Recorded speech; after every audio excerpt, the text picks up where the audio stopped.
Welcome, marvelous makers, and art appreciators, to the ArtSpace podcast, brought to you by Lemon Street Gallery and ArtSpace, located at 4601 Sheridan Road. Stop on by if you would please. Oh, I've never said if you would please before. You're being kind today. If you would, please stop on by. Yes. This citrus-themed art gallery. It's a wonderful place to stop on by. So do that. And I am your host, Shelby Nesmith. And I'm Jake Hoy. And today we have Tim. How would you like to be addressed? Timbo? Sir Tim Baltes. That's me. Gotcha. Sir Tim. Timbo from Kenosha. Yes. So we're going to be talking with this fun, kooky drummer guy, I'd say. Yeah. That's what it says on LinkedIn. Yeah. Professionally. Fun, kooky drummer guy. Yeah. I don't know. I was like, how do I sum him up? He's a lot of energy. So. He's a mandatory follow on Instagram. If you're not following him on Instagram right now, Timbo from Kenosha, you are messed up. Or messing up. Or you're messing up. I am messed up and messing up. You're messed up from viewing the content, period. And I'm better for it. It will enrich your life. Get on there, follow him. And on the other socials too. We're going to plug that later. But just right off the bat. Yeah. You just had to. This is going to be a fun episode, guys. Oh, definitely. Strap in. Yeah. Goodness. But yeah, how are you doing today? It's a mix of a day. It's a fun one. It's a fun one. It was a good day. It was a good day. Worked in the morning. We're supposed to have a drum lesson with some gentleman this evening, and he no called, no showed, so that was great. Sucks. He paid, so life is good. Hey, that's good. That's why we prepay. Just living. I'm happy to be here. Thank you so much for having me. It is an honor. Took a peek around the gallery earlier, and there's some very rad art in here right now, and I'm looking forward to the change up too. I got to come and peep that. I was just gonna say, it looks like we're getting ready for changeover. Yep. We're getting things lined up, getting things ready, and there's a new brick show too. So July is coming to an end, but if you're listening to this, it's already August. So, yeah. Can you believe that? Get your butts in here. I don't know what else to tell you. There's a lot going on. Yeah, I should probably know the exact day this is coming out, but I do not. Early August, we will say. Yeah. I'm bad at dates. You know what day it is. Look at your phone. It'll tell you. The thing you're listening to this on, probably. Goodness. But yeah, it's out. Come check out the stuff at the gallery. Anyways, Yes. Tim. Let's get into our questions. Yeah, okay, let's do it. It's a good way to, get started here. You need my phone number? That's number one. Yeah. 911. Oh, boy, that's a great one. Social Security, we can get into that. Yeah. Do you beep that? You beep that, I think. Beep. I promise we'll censor it. His social security number was 1. He's old. No, I'm kidding. Tim, so, what would you say got you into art? Or maybe music would be better for this question, or both? I think for me, there's a couple things that come to mind. So people know me as a drummer. Mm-hmm. And I was trying to think about when I was presented with some of the questions for the pod, where does all this come from? Mm-hmm. And the drumming, my mom told me a story a few years ago, and I had no recollection of this, but I was 2 or 3 years old, and I told her, I saw something about a drum circle on or like a powwow online. Yeah. Or not online. There was no internet when I was 2 or 3, but on a television. And so I said, Mom, I really want to go to like a Native American powwow and see the drummers drum.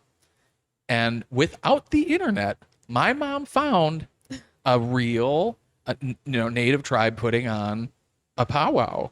That's so cool. And we got there, and I should have known at that moment, hearing this, it's like, okay, the percussion is like the thing. Yeah.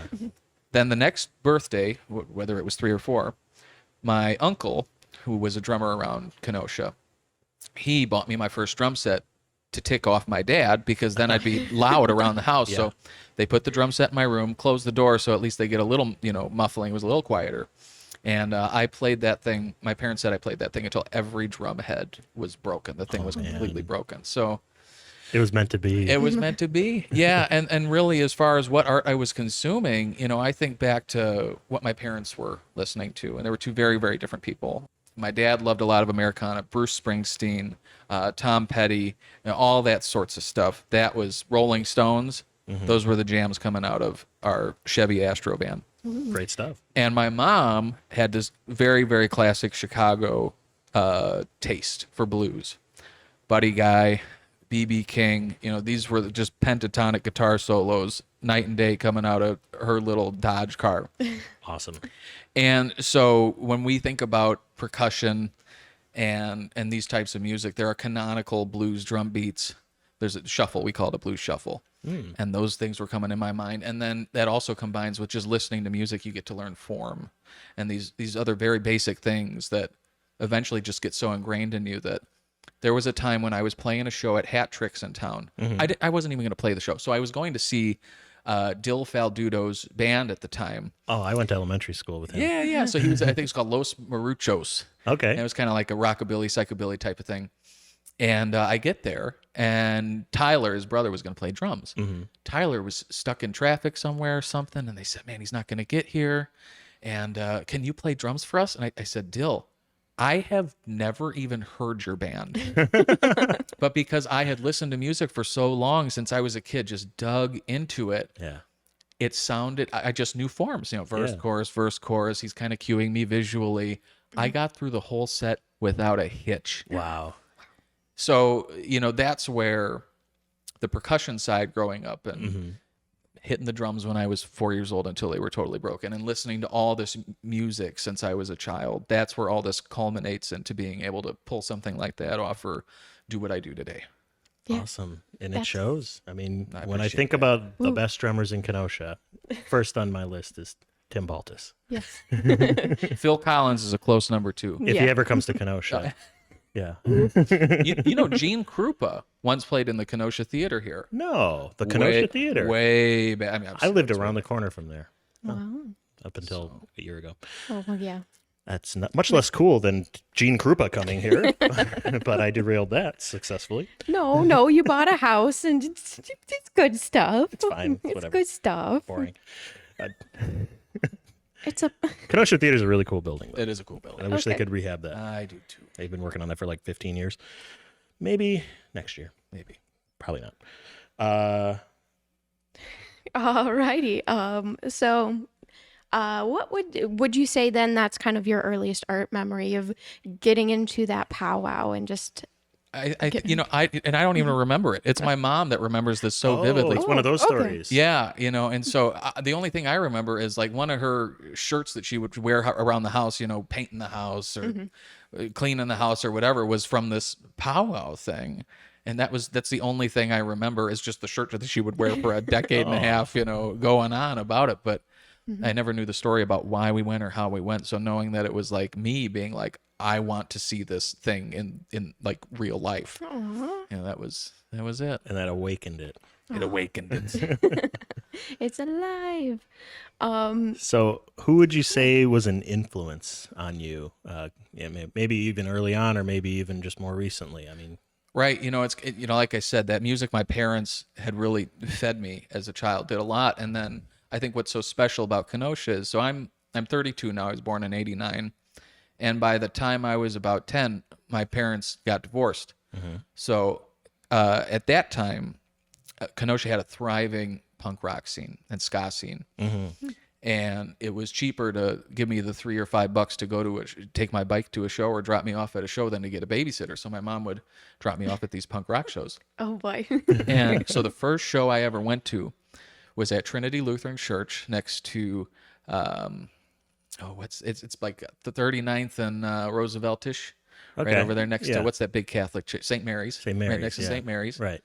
And it was Hired Geeks played, which was a very popular like third wave ska band in town at the time, and Hangnail and Goaty Hook, which was a regional and even national pop punk act, and that really just turned the tide for me. And it was finding something that felt like it was all mine. It wasn't my mom's, it wasn't my dad's. This was mine. Yeah.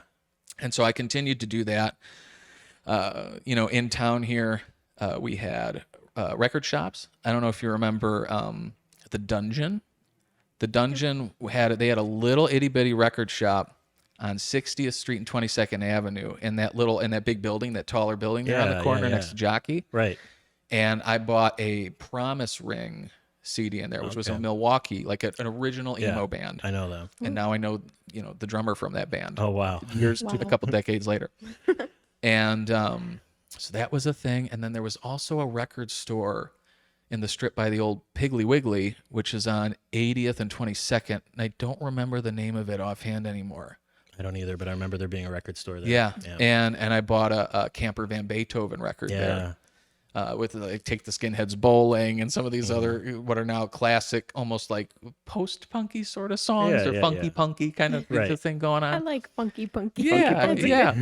So it was like getting all this, really immersion here in town, and then being able to go to Madison, and Madison had a record store called Earwax, which was a favorite in the state. It was upstairs in some building on State Street.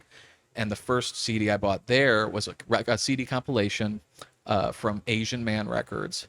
So when I was a kid, this was before the internet really took off, before LimeWire, Kazaa, SoulSeek, any of these things. You'd buy a compilation CD from a record label that might have, this I think had like 25 songs from 25 different bands. And it was like $3 or $4. Oh, nice. And as a kid, you're like, oh my gosh, that's so much music for $3 or $4. And it's all different. So again, it was all these things that really helped me get into the music. This was the influence on, even today, on what I do today. And that evolves. Like I said, you get from the record shop into things like LimeWire, if anybody remembers LimeWire. Oh, yeah, or I do. SoulSeek was my favorite. I don't know if anybody remembers that, but what was really cool about this is that if you found a CD you liked that was some sort of obscure band, you could go into that person's like their whole folder on their computer and pick out other albums from that band, and you would find other bands within their parent folders, and so you could really, it was like browsing someone's library, somebody's CD collection. It Almost was a little creepy. It's there's their taxes. it's still a real thing. People still use this service, so it's out there. I totally recommend people try SoulSeek. It's awesome. And then that moved into Blogspot, if anybody remembers. You get your records there, and now obviously. Now I'm finding music on TikTok now. There are people who are just like, hey, here's what I'm listening to. Gosh, what is that band everybody's been talking about? There's a band in Milwaukee, something Spam Likely. Oh gosh, it's Or Scam Likely? Scam Likely. I have heard of them. Yes. So I've even seen some bands like that you're seeing videos about on TikTok now. Awesome. So it's just the evolution of everything. And you hit all the touchstones in it, I would say. You're on the definitely. cutting edge of it all. Yes. I don't remember or know of half of the things you said because I'm apparently to Jake a wee little baby. She is. So She's like, what are you? I'm 26. I don't. It's not nice. But even to at ask somebody 26, to- I think we're really on the cusp of still having so much of what was in town here for us and at our fingertips. Yeah. As far as musically, Right. yeah. art, we have such a thriving scene still, and I'm really, really thankful for that. But musically, you could rent out any church basement in town when I was a kid. Famous bands from Chicago would come up and play here all the time at like the Women's Club. Yeah. And then we had there was a church right off of Lincoln Park where we would play almost every Friday and Saturday night when I was 15, 16 years old. And then we would start to branch out. And at that time, Kenosha bands, if we wanted to get out, we would go to Manitowoc and Two Rivers. That was a hot spot. Really? And what was so interesting is, it reminds me of what Kenosha was, is you have a town that's pretty quiet. Yeah, it's like Hicksville up there. And it felt kind of the same here, I think, in a way. But even though we're more suburban, it's still quiet. Right, yeah. And what made music work in these settings is that there was nothing else to do for kids under 18. Okay. And these were all ages shows. So we would go to Manitowoc and Two Rivers. I played a show in Two Rivers for the first time I was ever up there, thinking, oh gosh, there's going to be nobody here. 400 people, 400 kids showed up to watch a bunch of metal and hardcore bands Holy play. moly. Wow. It was amazing. And we would have huge turnouts in town here too. So it's a shame that we've lost that a lot. Even, I guess it would be almost 10 years ago now, there was, everyone knows Ed's Used Tires on 60th, one of my favorite stores in Kenosha. It's just amazing. the last time I shopped at Ed's, I got a used tire. I went inside, and he had all the parrots and stuff in there still. And when I got my change, I got some dollar bills back, but I got like $2 bills, like all this, and then I got a bunch of rare coins. So What? I kept all the rare coins. I don't know why they were using that as normal currency, but I was all about it. Susan B. Anthony, Yeah. Sacagawea. All them coins. In the building next to it, I think there was a flower shop. Okay. So they had shows behind the flower shop. Oh boy. Yeah, these spaces, they pop up, they die. I mean, this is the same in any bigger city, like Right. Milwaukee or Chicago, but I think we're still lacking some of that here, and I hope that as we start to see more local talent, like Scam Likely or Yeah. a lot of Milwaukee bands right now, if we start to see some of that talent down here in the younger kids, I hope that they do the same thing and they say, well, my dad has a tire shop I can play in the garage. Have a show in the garage, because it's that spirit of just like, well, we'll make it work, Yeah. that fuels community. It fuels skill sets. It's all of these different things that I learned when I was 12, 13, 14 years old that propelled me through college and specifically propelled me through my professional life. Yeah. Learning to just figure it out Yeah, is invaluable. Problem solving. Invaluable. definitely. So, anyways, be a punk rocker. That's my That's moral. that's the perfect moral. Yes. I didn't even know most of these shows were going on because I was a sheltered, lonely youth. that Well, didn't- you were listening to gangster rap Yeah, in yeah. high school. Oh, I didn't know you knew that, Tim. Of course I knew that, dude. You were I think when we were was like- 14 or 15, yeah. you were the only person who was listening to Wu-Tang. Wu-Tang was my favorite band, and this is before they were cool and everybody had Yeah. all the Wu-Tang t-shirts. Yeah. I have to say. It was. You were on the cutting edge. I was. Thank you, Tim. I liked them before they were cool. I literally my bass. I had the same when you were talking about how you found your music that wasn't your parents. My mom listened to the Beatles. My dad listened to the Doobie Brothers, which I like both of those now. But I didn't. I was like no. So and then I found hip hop. Yeah. Especially old school hip hop. And I was the one sitting there in freshman year of high school at Tremper listening to Eric B. and Rakim, paid in full and stuff like that. So And no one else was listening to that at Tremper. And I don't none care of how my- old you were, Yeah. who your parents were, who your friends were. Yeah. And I always loved that about you. I always admired that about you. Thank you, Tim. But yeah, anyways, that I didn't know all those church shows were going on. I didn't know churches had punk shows. Oh yeah. It That's was a rowdy awesome. time, dude. That was a rowdy era.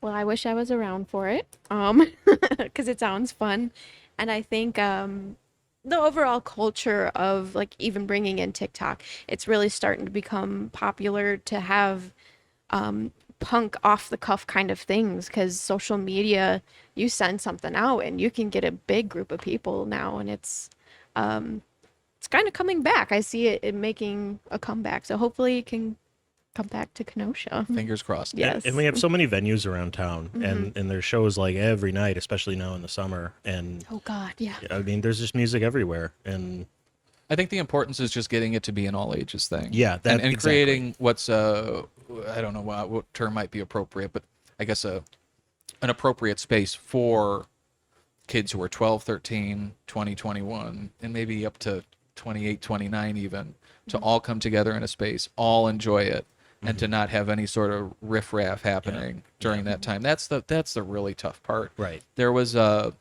space in Evanston that used to do something like that, I believe, or Grays Lake. There was a place in Okay. Grays Lake that used to do that. A buddy of mine, Greg, was part of running that thing. And it was just, it's monetarily, it's terrible. You can't Yeah. really win. And that's again why I kind of say, like, if younger kids are getting into this, if your kids are getting, shoot, we're 22 now. At 32. Yeah, I wish I was 22. But at 32, 35, 40, now we have friends with kids. We have kids. And as those youngins are growing up, if you have a space for them to have band practice, if you have a space for them to have a few friends over, Yeah. just to listen to them play.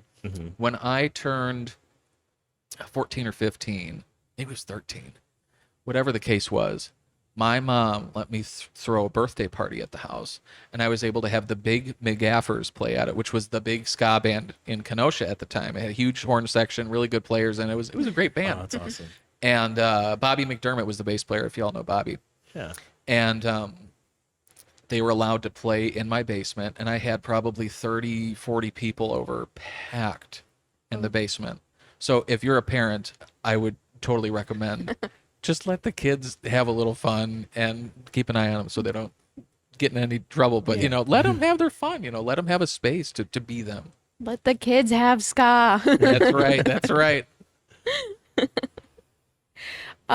So who would you say your favorite could be local artist or musician, local or international? Who is your favorite, or who do you kind of look up to? Some of your favorites. Yes. Yeah. Oh, I've got a lot. This is the shout out section. Yes. And I was really it was really cool to hear Cody Ratley shouted out last time. I've known Cody for a long time. We grew up cutting our teeth in the same music scene, and I just recorded he came over to record drums with all my equipment at my house here in Kenosha for the next Shame Wave record. So Nice. that was really cool. Small world. Yeah, and my favorite artist is from town, doesn't live here anymore, Pete Davis. If you've ever heard that name, he was about, I think he'd be 3 or 4 years older than I am, and he used to release music under a different name, but if you look up Pete Davis Bandcamp, one word, he has a record out called Emergency Response, and the record, the production quality isn't very good, but the music, the arrangements, for me, the vocal arrangements are just, they're killer. And he went on to do a math rock band called Invalids, which actually got a quite a big response nationally. And I think he's like, I don't know this for sure, but I was always told he was a flavor scientist professionally. What? But this guy has a mind for music. Flavor scientist. Yeah. Like for like a food company? Yeah. My brother does that. Oh, that's awesome. Kind of. Shout out to my brother Ryan, Aw. who he like will taste and like smell. He works for a company up in Milwaukee, and he has That's like weird. quality control kind of thing. What kind of food? Cool. They do a lot of sauces. Oh yeah, Sauce and- Boss. Yeah, and like Oh, boy. caramel for like Culvers and stuff like that. Wow. Yeah, That's Wow. cool. yeah. I So, want that job. hi Ryan. And he's tiny. He's like skinny. That's because it's just sauce and there's no meat or Yeah, anything. there's nothing else no there. biscuits. Got to or, put yeah. some meat on those bones. Ryan, if you're listening, you're not. No, you're perfect the way you are. No body shaming on the No, podcast. He's my brother. I'm just jealous. Aw, it's okay. Anyway, sorry to derail you, Yes. Tim. So, flavor scientist or whatever. Yeah. So, anyways, I would just say Pete Davis. If you've never Yes. heard that album, check it out because it's got some really cool songs and arrangements on there. And it's Awesome. from a dude who grew up in Kenosha. The story I heard about him, I shouldn't even say it on the Oh. podcast. It's that bad. It's not bad. I just heard he would buy beer for everybody because he's looked like he was 40 years old since he was like 15. Oh, yeah. We all know. those We all know guys. that. Yeah, I know those. Ah. Oh, Kenosha urban lore. but so that's Pete Davis, not Pete Davidson. Wrong. So, Yeah. Not I that. didn't even think of that. Thank God the Staten Island King is not from Kenosha. Oh gosh. From Simmons Lord. Island. Simmons Yes. Island King. Oh, that got me. Oh Lord, I can't imagine the Simmons. Like 3 Island people King. live on Simmons Island. There's literally 3 houses. Oh, I want one of those houses so yeah, bad. I know. There was, I mean, back in the day. So my family's been here for over 100 years, both sides. It's to the point where my dad's dad and my mom's mom both grew up in the neighborhood by Bandshell. Yeah. They knew who they were when they were kids. And my grandpa, that my dad's dad, that grandpa grew up to be a commercial fisherman when that was still a trade and around town. Wow. And back then, I mean, there was a whole gang of rough folks, the fishermen who would live right down by Simmons Island and everything. It sounds like it was almost a shanty town the way my grandpa describes it. But That sounds cool, though. oh, they're so, dude, I have so many good stories. I cannot tell them here. Okay. But I mean, it's like movie level, like Yeah. A24 type Oh, of yeah, yeah. film The stories. Lighthouse. Yeah. I got to get my grandpa on a podcast one day. Oh goodness, the salty sailors Yeah. of the seven seas. I so want to be a salty sailor. I was into that TikTok she shanty craze yeah. about a year and a half ago. That caught me hard. Yeah, Doing meteorology on a sailboat, that's a good place for it. I mean, they need to know traveling the weather. world from the ocean. Yeah. I could see you doing that. That's my dream project. There's your A24 Gotcha. film right Yeah. there. Just don't fall in love and have weird fantasizations with mermaids. Oh, you've seen The Lighthouse Yes, too. I I love love that movie. Don't. Have you seen it? Christopher Columbus. Yeah. Oh gosh, don't pull a Christopher Columbus. Please don't. Oh gosh. Don't want that one. So we will get back into it when we come back from this break. Hey, marvelous makers. And art appreciators. If you like our podcast, There's a good chance you like figure art as well. yes, perhaps you were introduced to drawing from the figure when you were in college and have long enjoyed going to community draws. Or maybe you've always appreciated figure art but didn't have an opportunity to try it yourself, or didn't know where to go or when, or even if you'd be welcome there, or if you'd feel out of place. Well, if you'd like to be a part of this ancient craft, we have the solution for you. We happen to have a world-class drawing studio right here in our own community, located within the 16th Street Art Studios, which is housed at the Racine Business Center, 1405 16th Street. Draw Joseph Studio is the creation of Joseph Vigneri, one of the most prolific life models around. Yeah, hasn't he posed like almost 1,200 times? Yes, and he's introduced over 50 model proteges to the craft of life modeling as well. Wow. They constantly have new variety of models to draw from. Free weekly figure draws are every Tuesday night from 6 p.m. till 8:30 p.m. Wait, did you say free? Yes, tipping the model is encouraged, but there is no fee to draw. Tuesdays at 6, you said? Every Tuesday? Yes and yes. Doors are open at 5:30, so come early and get the best spot. Oh, and Draw Joseph Studio also has 2 monthly draws. On the 4th Friday at 6 p.m. is a special long pose, and every second Sunday at 1 p.m. is a portrait session. So second Sunday and fourth Friday for specials, but every Tuesday night for regular open session? Yes, and there's always snacks too. Oh, I love snacks. Me too. Draw Joseph Studio at the Racine Business Center, 1405 16th Street. Park inside the main gate on the northeast side of the center and go straight into the tunnel. The studio is the very first studio inside the building. Questions? Go to Draw Joseph Studio Facebook. Welcome back. We had a nice little break there, Yes. but we're back with Tim Baltes, Yeah. the Magnificent. Oh, the Magnificent. Sir Tim Baltes the Magnificent. You The have name been just christened? keeps getting longer. Yeah, you got to change the Instagram Yeah, that's handle. good. Sorry. Yeah. It's going to ruin everything. But yeah, we were talking about Tim and his music, his drumming, his life, his art, everything, all in once. Which we might bring up again Yeah, it's just because it gonna- was on break. That's it. Yeah, like Yeah. right now, for instance, I might just have to ask Whoa, Tim. whoa, whoa. Tim, what is your motivation to create, or what are some of your motivations to create? Yeah, I think for me, as far as what video content I have been pumping out, it's the sense of community that I build around the content that I make. It's a very conscious effort that I put into creating content that does not alienate. I don't like to use cuss words or anything on the content that I make. Yeah. And the reason is years ago I found out that the people who were consuming my content weren't just drummers, but it was the spouses of drummers. And I would have people messaging me, DMing me, and saying, "Hey, my wife was cooking something in the kitchen, and I was working on something in the office, and I heard your Instagram blaring from the kitchen." And then we came together and both laughed about it. Aw. There was a family in Seattle who were very, very kind to me. And the husband was a drummer who has since passed. But when I was out there, they let me stay at their home. And the reason was that we had built this relationship over the internet. And when he was still around, him and his kids and his wife would all just laugh about the content. I had a video where I had a one-liner that was like, "My favorite fruit is broccoli." And then it became this whole part of like the Timbo subculture. Yeah. And The everybody lore. would make, everyone would make broccoli fruit jokes. And so this guy and his kids wrote and recorded a country song called "My Favorite Fruit is Broccoli." And they sent me a whole big video of it.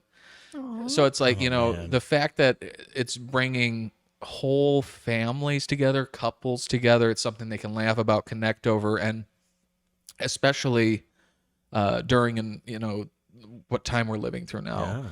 to have a little reprieve during the day together that brings people together, I think is what an incredible gift to be able to give that to someone, to be able to create some stupid little video that's going to do that for someone.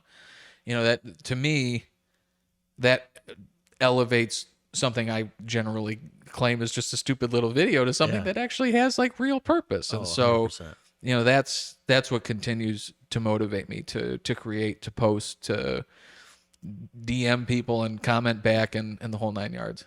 Oh, well, that's great. Well, yay. We always like the idea of bringing people together and community. It's at the core of what we do. So we love seeing that. And we love that. That's kind of your motivation too. So yay, lots of community love. If I haven't said it enough, you got to follow Tim on Instagram. Oh my gosh. There's great stuff on there. And Every 10 minutes. it's funny. It's poignant. Yes. It's excellent drumming, technically. I mean, let's not. And it's from Oh, yeah. Kenosha. Yeah. Homegrown, baby. Homegrown. You might see him drumming with Big Star cheeseburgers. I did that. Do you remember that? I asked you to do that. Do you remember Were that? you the original person to I ask me? suggested it. I didn't remember.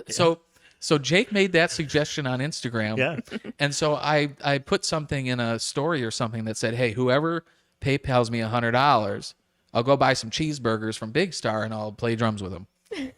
And this very kind person from England, of all places, sent me $100. Wow. And I called Big Star. I said, hey, this is going to sound really weird, but I need like 60 cheeseburgers and 20 hamburgers and an order of fries or something. And they said, "Are you serious?" I was like, "Yeah, I'm serious." So it took them about 45 minutes. I got the bags and bags of burgers, brought them home, and I stuck them all over the drum set. And I'm playing and like leaning over to my cymbals where I stuck a burger, and I'm eating the cheeseburger off the cymbal, and it was just ridiculous stuff. But yeah, Hilarious. Man, I didn't realize that was you who started. I'm pretty sure it was me. I don't Wow. want to take 100% of the credit. No, take it. It the must have been a credit. Kenosha guy because, It had to who have knows been. Big Star. But, I did a podcast once. You'd be surprised. I did a podcast once with some young dude from California, Zen Perry. And somehow this guy found out that Kenosha has this spot versus Big Star thing. Mm-hmm. So it's national attention Wow. on the drive-in restaurant industry. Well, dang. Didn't know that. Now you know. Yeah. We're famous. we got to go around the table now. Spotter Big Star Shelby. Don't shame me. I've never No. eaten at either of them. Get out of here. I You're off the podcast. Tim, would you like to co-host an art podcast? Yeah. Are you a North Sider or a South I Sider? live in Racine. All right. Well, we can excuse That's okay. that. That's I We can did live excuse in that. Kenosha for I Yeah. think like 5 years when I was in college. Yes. And I pretty much just went to college. And to be What's- fair, we aren't just a Kenosha podcast. We're like a regional kind of between Milwaukee and Chicago podcast. So I apologize, Shelby. You're back on the podcast. Okay, So yay. what's your favorite burger joint in Racine then? Do you eat burgers? Not really. I try not to eat out. I do like Five Guys if it's a chain or anything. No. Oh, That's no. Five Guys. Culver's if it's a chain. Yeah, I think that's the Wisconsin choice. Yeah. But Okay. what's that place in Chubby's? I think it's called Chubby's up in Racine. Oh, I haven't been there. Oh, you can get like a 12-pound burger, not 12, Ooh. but it's like a 5-pound burger Yeah. or something, and Might they have got to good check that burgers. out. They got good burgers. Toad Hall is a really good place Oh, for yeah. burgers too. Yeah, That's great another little good bar. place. Fred's out in Burlington. Yeah. I haven't been there, but I've heard it's good. But now, Jake, you're a South Sider. Yeah. So No. now, are you Spot or Big Star? But the beef. I like both, but I go to both, but I like the spot more barely. For me, see, I'm a South Sider. My dad's side of the family is from the North Side, and everybody on that side of the family, the grandparents and both kids, lived in that neighborhood, just Sure, yeah, it's north, right over there. north of the Velodrome. And so, when I was a kid, we'd always get Big Star. Yeah. But then we're old enough to remember that there was a spot where that North Side spot. Yeah, so there was the North Side spot on 30th and Washington Road. And so that was that was cool because for me there's the memory of they had both when they had both spots there was a giant 30-40 foot Christmas tree they'd put up Yeah. at holiday time, and my dad's parents would take all the grandkids. It was me, my siblings, and then my two cousins, and we would go and do Christmas shopping for our parents. And then after we did the Christmas shopping, we go to the spot on the north side. So that's my memory of the spot there. But now my partner is from France, grew up in Philly, went to college and grad school in Chicago, and now lives up here in town. Oh. and I had to explain to them, like, okay, listen, Spot, Yeah. Big Star, burgers, a whole cheese. thing. Yeah, It's a thing. serious. Yeah. And Culver's. And Culver's. And we did the Spot. Mm-hmm. Amazing. You got this liquidy cheese, this Velveeta The cheese, root beer. the root beer floats, and just the kind of soggy fries from like 1932. Yeah. It's great. And then we went to the Spot, and Oh, wait, the first one was Big Star? Big Star, Okay. Big Star. Got it. So then, and the Spot has root beer too. I was going to Everybody's say, got root beer. they're both good root beer. So we went to the Spot, and what was so disappointing, I'm sorry, Spot, you better give me a coupon for this.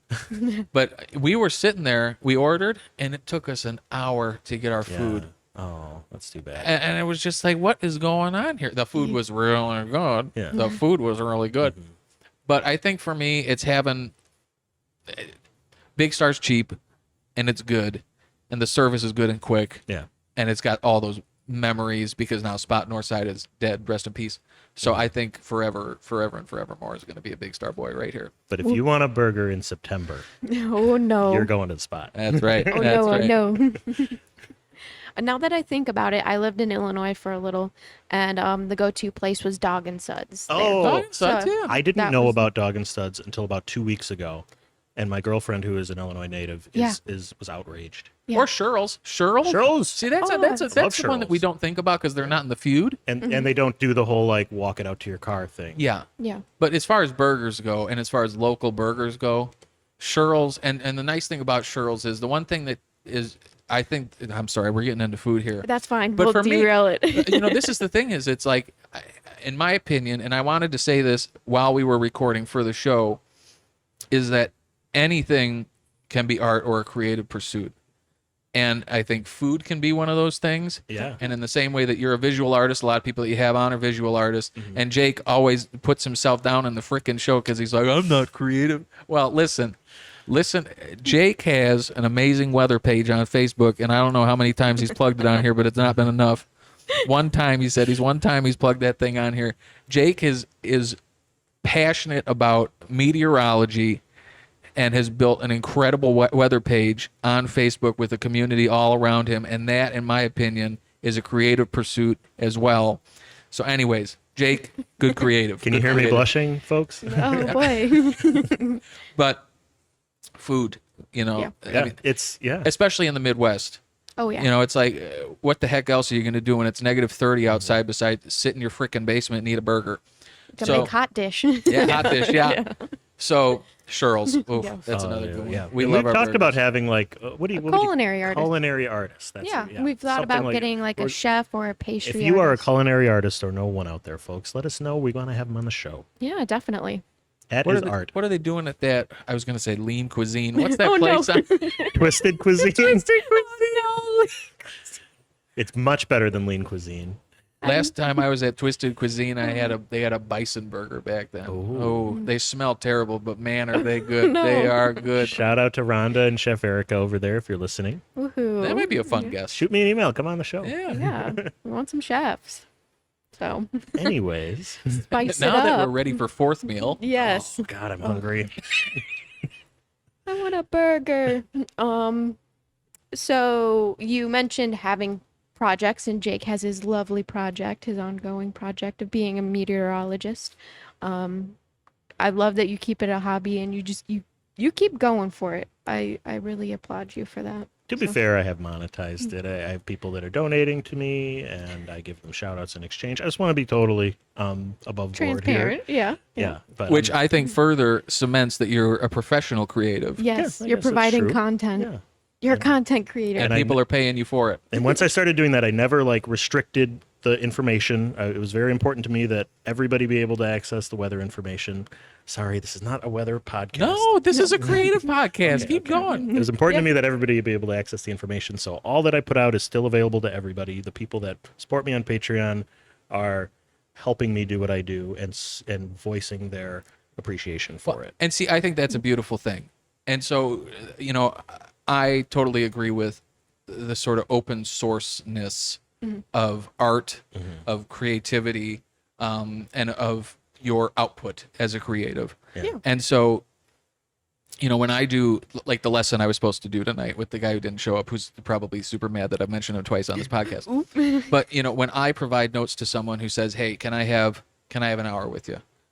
And my hour's not cheap by any means, but when you get my hour, if you're going to ask about drumming, let's say you ask about social media and building a career in music and recording drums, I am literally going to give you an entire novel worth of notes for your time. In addition, I'm going to, I have people ask me questions before they come to my lessons, and I try to write those out in a way that I can add on to this huge list of stuff that I can give people in a lesson. So now, instead of piecemealing, okay, come for a week and you pay a lot of money, I'm going to give you a little bit. Come next week, I'll give you a little bit more. You come to me once and I'm going to give you everything. Wow. And I think that's important, that you provide value. Yeah. And when people DM me questions, if they say, hey, how do you get your snare drum to sound like that? How do you record your drums in such a way that you're able to get the tones that you do? Yeah. I think it's important to have that openness with process.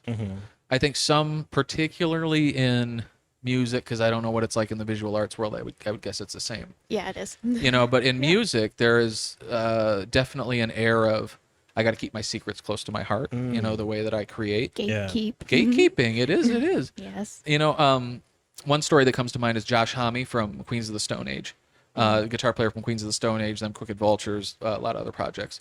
And he never revealed kind of how he composes his guitar solos and his guitar parts.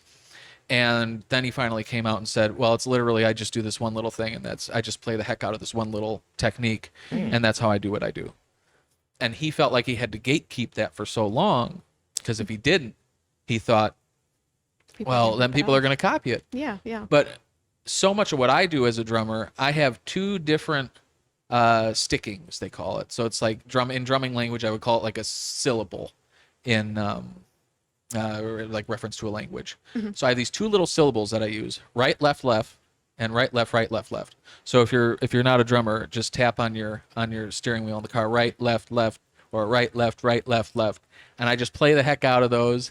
And I put some kick drums in the middle of them and everything, and that's my thing. That's how I do everything that I do that's like super fancy in drumming. And I'm very, very open about that, because I want everyone else to know that. And I'm not afraid that they're going to cop my thing, because they can't. Right. They're not me.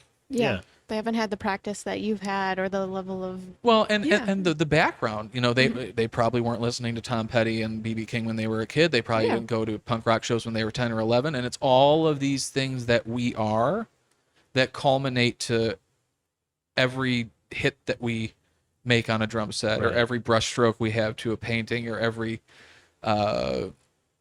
temperature we put in a meteorological report. They don't have that, so they can't do what you do. So don't gatekeep. That's the moral of that story. I 100% agree with that. Because those sip and paint things, like, you go over the step by steps, but everyone, their whole thing ends up different, and people are different levels of drunk, but you get a different result for each person, because you don't know the level of practice they've had. So yeah, it's just do what you want to do with the techniques that you've been given. Yeah. So yes, love that.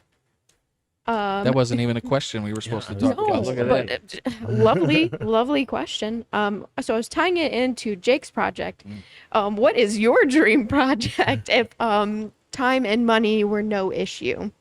I want to have a fleet of narwhals, Oh goodness. and I want to be able to ride them around the world like horses. Okay. But I think what's more practical, and we've talked about this, is like doing what you folks are doing here with the podcast. I think this is such a wonderful resource for the community, and I hope it continues to grow, because it's so cool. Aw. It's nice to have something like that locally happening. Oh, thank you. But getting back to the narwhals, Yeah. the important stuff here. So like sled dogs, or like how would you are they guide on land? Yeah. Or- So Jake, I don't know if you remember this, but we graduated Tremper '08. Yep, I was in the Mr. Tremper competition. You remember that? I think so. Okay, Yeah. so I was in homeroom in what must have been spring of 2008, winter, and they're announcing the people who had been picked for Mr. Tremper. Now, I thought it was just okay. So they listed off. Okay, there's the popular preppy guy. Yeah. There's the popular jock. Yep. There's the popular band kid. Tim frickin' Baltes, and everybody looked at me like, why the heck did they call Tim's name? Somehow I got into Mr. Tremper, which is kind of That's a no-brainer to me. Well, I mean, was just like, I'm just everybody loves I was Tim. the angry punk rock guy. Yeah, but you were the friendly angry. I punk. was friendly and angry. You were a great I was person. Everybody liked him. Yeah, so it was just like, anyway, so during that thing, I had to do a skit, and then they did this question section. You weren't supposed to know your question, but when we were all back there, we were supposed to read each other's questions, so everybody's like, all right, we're going to tell everyone else's question. All right, perfect. Then you had like 10 seconds to prepare, basically. And I was given the question of, if I was going to be an animal, what would I be and why? My answer was, I would be a narwhal, and I don't know where this came from in my mind, but I said, I am going to go and spear shrimp and start a shrimp company like Bubba Gum Shrimp. And I love it. So that was my story at Mr. Tremper. So that's ever since then. And my grandpa won't let me forget it. He has a video of, it's in like 140p, like just super low quality video of me doing 4 it. pixels standing. Yeah, 4 pixels for sure. He's got that Motorola Razor pointed up. So like I forevermore, anything to do with narwhals, like I'm all about it. Aw. Narwhals. Some people think they don't exist. What? There's Yeah. people That's out like there. flat earther type of deal. Yeah. Yeah, there's some people out there that just think they don't exist. Like birds aren't real? Is it like one of those things? No, it's because like they've never experienced one or seen one. They've only seen like This these- is earnest believing. Yeah, there's not some people ironic. When think they you don't said exist. earnest believing, I was thinking Ernest movies. I don't know if anybody knows what Ernest is, but if you've ever seen Ernest, the comedian, Oh, yeah. yeah. Oh, yeah. What a Yeah. talent. Right. Ernest Ernest, bel- goes Ernest- to college. and Ernest that kind of believes in narwhals, my favorite VHS tape of all time. stuff. Wow, Oh, good. Because they're real people. they are. And it's a tooth. It's not a horn. Oh, I didn't know it was That's a what tooth. I've heard. That's a It's big like tooth. It's like a tusk, or I don't know. Big Maybe molar. I think it's a tooth. Big molar. Somebody to, Google that. to skewer shrimp on. Goodness. But yeah, crazy to think people don't think they're real. But let's step past the narwhal question. Yeah. So is it you mentioned wanting to do a podcast and everything, is that your dream project? Yeah, Or- I think if this was a real world situation, yeah, I mean, totally. I think, again, I love what you guys are doing here, and that's something that I want to do in my own life because, Okay. I have what's so interesting about the internet and social media is I've been able to compile a community around me of heroes. And so like, there's giant session drummers that are like, hey, you gotta do something. There's friends of mine who I've known since I was a kid. Hey, you gotta do something. And so I think it's time. So Yeah. we're gonna be doubling down, dueling, Kenosha podcasts. It's gonna be The beautiful. more the merrier. That's right. That's Yes. right. Yeah, baby. you know what I say? A rising tide lifts all ships. I love it. Yes. And It's one of my catchphrases. I told K-Town Connects they got to jump on it, a Kenosha-based podcast network. Yeah. Ooh. I told them. That could be a thing. Donnie, are you listening? Jason? Hello. I told him head start. I said, get on that network thing because we'll join your network. But so yeah, that'd be fun. KTownpods.com. Yes, we go. something. Somebody get that URL for us. Yeah, Oh, somebody's got it now. I got it. Well, we're not putting it out for like 2 weeks. So. We've still got time. Quick, I'll grab the credit card. All right. Shall we move on to our Yeah. next question? This is the funny part of the show. This is the cool Not part. the whole thing. Well, yeah, this has been a I pretty mean, fun my life Yeah. is a joke, so that's got to No. count for something. mine. Hours Someone's got to be the self-deprecator here. Yeah. collectively. Good. So, speaking of, like, what would you say are some of the funniest comments people love to say the weirdest thing that you're not expecting? Are there any funny comments you've gotten on your? I couldn't think of any funny comments, but all I can think of is just the funny things that have happened in my life. Mm-hmm. Now here's a nice local one. I was playing in a metalcore band at the time. This would have been, I think, about 2005, 2006. And it was called Halloran, and we played at the old Paradise West Lanes up in Racine. They have a new name now, but this is the bowling alley up on Highway 11, west of 31. Okay. Or Highway 20? Highway 20. Oh, that yeah. Just west of Mike and Angelo's Pizza. kind of across from Jose's Blue Sombrero. Yeah, up there. I can envision the sign, but my brain doesn't know the name. Yeah, it's got like, a new name. It's like something Lanes. Yeah, so it used to be Paradise West. Oh, cool. And they had a discotheque in the back from the 80s. Wow. And somehow they let us rent it out. And this is not a traditional stage where you would put a band. It's like giant steps. And they put the drummer on the top step. Oh, wow. And I set my drum set up, and it's very tight, you know. And right behind me is a giant hole that goes to the bottom. Oh, no. Giant And- steps, Yeah. giant hole. It's not a good combo No. for a drummer. Unless you're talking John Coltrane. Yeah, that's best steps. So I'm playing, and my seat keeps scooching back a little bit. I'm like, and I'm trying to scooch it forward and not die. And eventually, middle of a song, that stool, that drum seat just pulled right out from under me, and thank God I have a big freaking butt, and it got stuck in the hole. And now I'm trying to get my big butt out of the hole. I'm trying to figure out how to get my seat set up in the middle of a song, and people are looking at me like, "What in the heck happened to that guy?"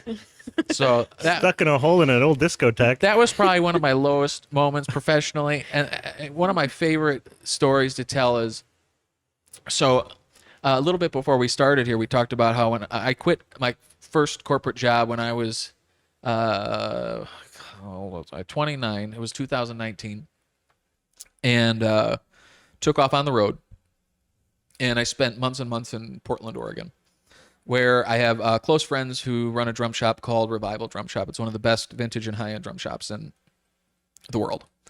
And they were having their 10th anniversary show, and the owner asked, "Hey, would you play on the bill?" I said I'd be honored. And so I'm on the bill with it's me, and then it's Portland's best drummer, and then it's one of the most inventive drummers in the country who manufactures instruments, a guy who has a company called Morph Beats.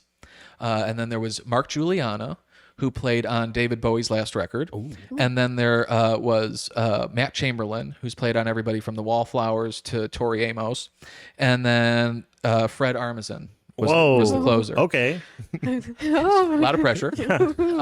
So I cooped up in one of their practice rooms for like 2 weeks doing a solo, just figuring out what I'm going to do for a drum solo. And I wrote a really nice, I'm a writer by trade professionally. So I wrote a speech, and I give this, 5-6 minute speech, and I go to sit down on the drum set, and I have all this stuff practiced. I have it all mapped out in my mind. And it was the first and only time in my life where I just started playing, and my body just started doing one thing. And normally when you're playing music, and I don't know if this is the same when you're painting or doing art, but you're thinking about anything other than the art you're doing, or for me, the drumming I'm doing. And I'm thinking, normally I'll be playing along to my songs, and it's like, oh man, I can't wait to have that Culver's burger after the show. This time I was trying to tell my body what to do, but my body was completely separate from my brain and doing its own thing, its own drum solo. And I was totally out of control with my body. It was a bizarre moment. I've never had that happen before. I've never had that happen after. Oh. But the solo was, it wasn't as flashy as I would have liked it to be. Mm-hmm. But it was a good solo. Well, good. And so I get off the stage, and here comes Mark Juliana, David Bowie's dude who's on David Bowie's last record. He plays with St. Vincent live now. This guy is a heavy hitter. Yeah.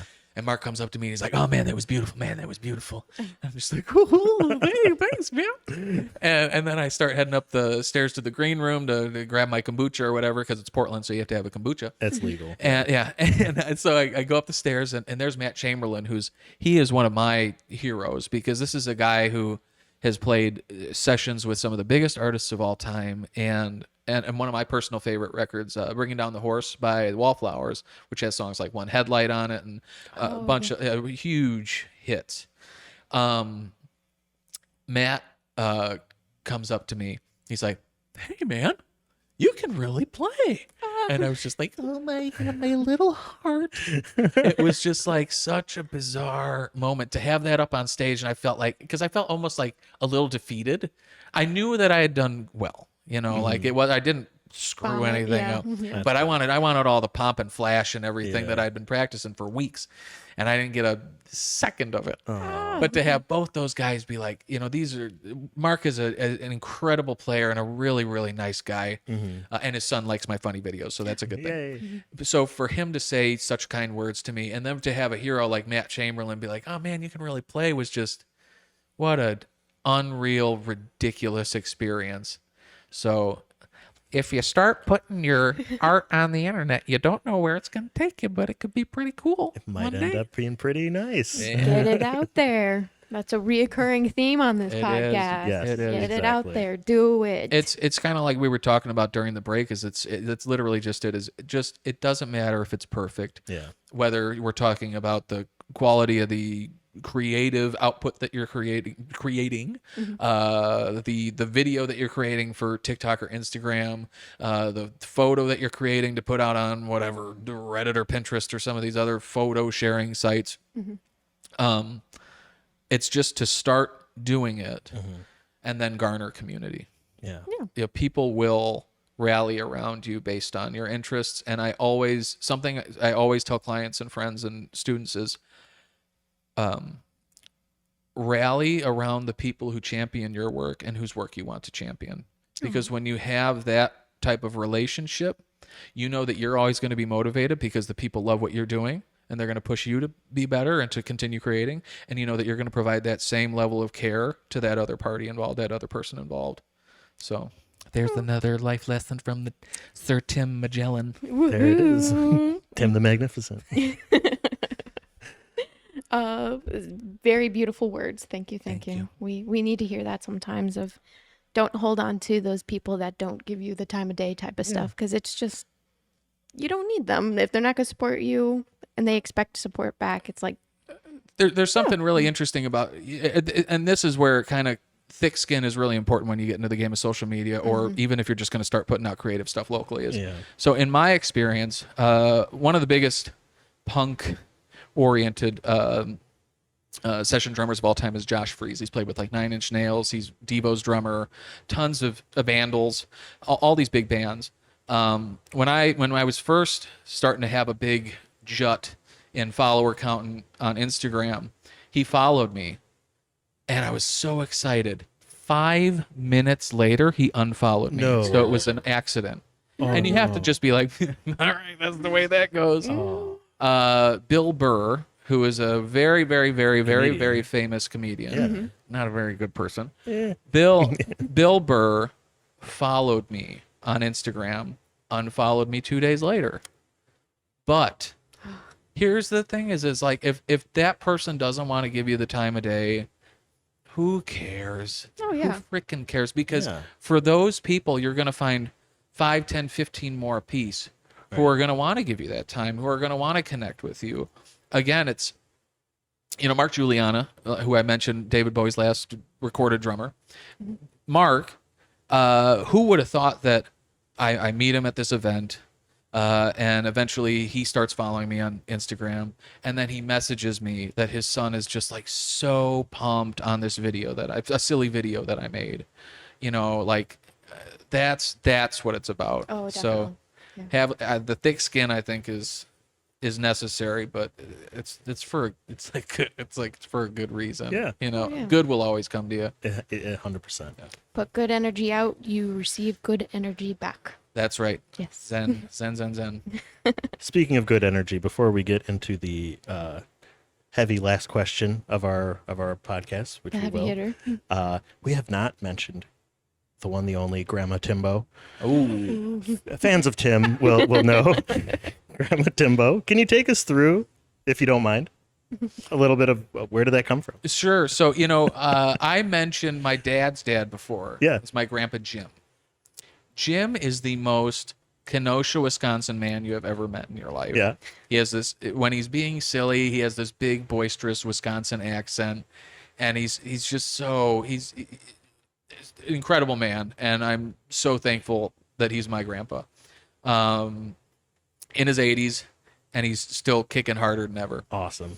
And so I took this funny part of my grandpa and turned it into a grandma.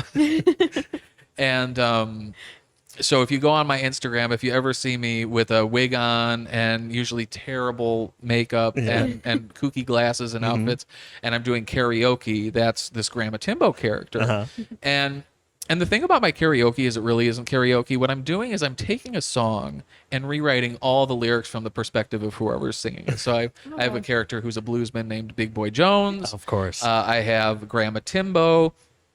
I'll go on as Santa Claus. I had a Valentine's Day run of stuff I did once, Halloween, all these different things. But yeah, Grandma's a recurring character, and people just connect with her because she's something else. I don't know. I would have been remiss if I hadn't gotten that. The fans wouldn't have stood for it. No. I think Kenosha. If you're a Kenosha person who doesn't know who the heck I am, I think you'd probably get a kick out of Grandma Timbo just for the Kenosha isms. Just for that. Yeah. Yeah. I mean, for real. Anyways, Derailing this. I totally No, derailed it. it's not derailing. Let's get it back on Very, the rails. very, very on par question. We have to ask about all of our guests' alter egos. I almost forgot Big Boy Jones. I can't believe that. So many Could characters, you? so little time. So you mentioned about community a lot before in talking. What are your thoughts on the Kenosha art community, whether that musically or anything like that? What are your thoughts on it currently? Is there anything that we can improve on? Any ideas? So, for me, I grew up in a much different time, pre-internet, and, I've talked about all these experiences that I had, 2000, 2001, 2003, 4, 5, into that time. And this is a very different Kenosha. I'm thankful for spaces like the Creative Space. There's a guy who bought that driving school down the road who's been trying to turn that into a creative space. Just hasn't happened yet. I think it's going to come down to smaller efforts that build into something bigger again. And that's why I think now that I'm at an age where I can say to my peers who are parents, instead of people who are just people without children, now that we're parents, I think it's just to say that we need to find ways to connect kids beyond. I think the internet is a great tool. It's definitely propelled me as an adult into all these wonderful opportunities I've had in music. But I think there's also something that young folks can learn from being in the same room with people. And that's whether you're just co-working and hanging out and everybody's painting or everybody's doing whatever art they want to do, or if you're in a band. And this is where, my world comes in, is there's so much young kids can learn by being in a band. And I don't necessarily mean being in the jazz band at school or anything like that, but rather figuring everything out on your own. Here's we're going to agree on the name of the band. We're going to agree on what everybody's playing in the band. We're going to get the gear together that makes us sound a certain way. And then we're going to write all original songs. We'll learn a couple covers, but we're going to do all original songs. When I was 12, 13 years old, the first band-ish instrument that I started playing was bass. I was in a band with the Lebeds boys in town, Steve and Dave Lebeds, younger and older brother. And Dave, so it was me, Steve Lebeds, I was playing bass, Steve was doing vocals and trombone, Kevin Sherman was on drums, and Dave Lebeds played guitar and did some vocals. And Dave was 2-3 years older than us, 2 years older. So we were 14, he would have been 16. And Dave was able to say, hey, go listen to this Fugazi record. Go listen to this Shellac record. All these bands that we probably wouldn't have been exposed to until we got to college, really. And then as kids, he would say, all right, in between every original song that we play, we're going to do a jam. And someone else in the band is going to start the jam every time. So that was an easy way to extend our set list, But it was a really interesting exercise because now when you're in the moment live with people in front of you, you better have some really cool frickin' riff that you're going to pull out of your behind. And then the other people in the band, who are also children, have to figure out how to make correlating sounds that go with what you're doing. Wow. With all that pressure on you. So it's like these exercises, again, you're able to build some friendships that are really, really strong there in that time. It gives you an outlet that's not drugs or alcohol, something destructive. Yeah, self-destructive. Yeah, and for me, it was something that saved me from a lot of bad things.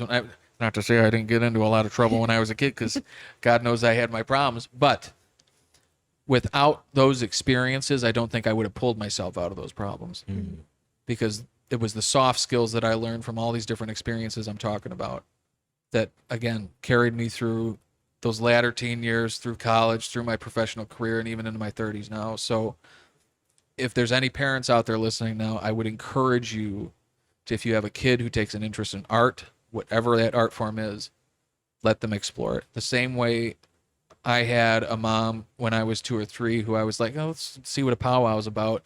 Without the internet, she found a powwow and took me to one. I think it was like a couple hours away. You have the internet now, parents. Take a 5-minute Google search and find a resource for your kid. If they want to draw or paint, find them a class locally, get them the equipment to do it at home, find a YouTube video, find a way to empower them to do this thing. That's my recommendation to try to improve. This is a long-term strategy for the town. But it took a long time for the music scene to degrade in the ways it's degraded, and I think it's a generational change to bring it back to something that's greater. And this is something that's happened across America. I think a lot of, especially the Midwest, because even our music towns, Milwaukee and Chicago, are not as strong as they used to be. But I think that we can build it up. And with the power of the internet, it's not going to be as insular as before. That's the thing that was so tough too. Is like Milwaukee always stayed in Milwaukee, Kenosha always stayed in Kenosha. Yeah. Use all of these resources that are available to you or your children to really give them a shot at building friendships, building community, building the skills that are going to drive them through adulthood.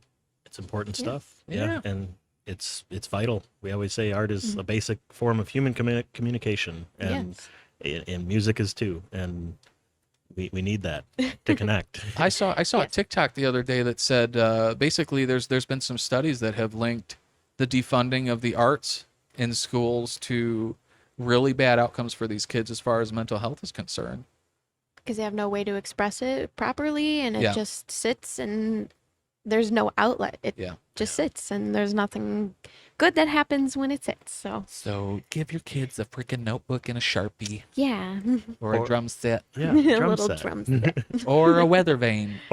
Yeah. Oh, I would have loved a weather vane. That would have been sick. Now I wish I could go back in time and just gift young Jake a weather vane. I got some cool weather instruments in case my mom ever listens to this. That barometer you got me when I was 18. No, I was probably like 16. It was very cool. Thank you, Mom. Sweet. And it set me on the path that got me where I am today. That's right, baby. Hosting an art podcast. Oh, gosh. Co-hosting. As the art appreciator. That's right. I appreciate that art. Yes. All of it. Most of it. Alrighty. So that's kind of wrapping up the podcast, unless you wanted to mention something what did else we forget, before Tim? we... Yeah, I mean, I guess that's it. Then where can people find you? Well, first of all, I want to say thanks again for having me on the pod. Oh. Pleasure's all Wonderful ours. local resource, and I hope Kenosha folks, southeastern Wisconsin folks, take more advantage of this to learn about resources for them and of all the local talent that we have around here. If you want to learn more about me, I am Timbo from Keno, Timbo from Keno on all social outlets. I post the most on Instagram, and there's the most fun banter in the comments there. And if you want any more stuff on me, it's Tim Baltes, B as in boy, ALTES.com. And you can find me doing all sorts of other music stuff there. You could take a drum lesson. Oh, yeah. You could do a lot of stuff.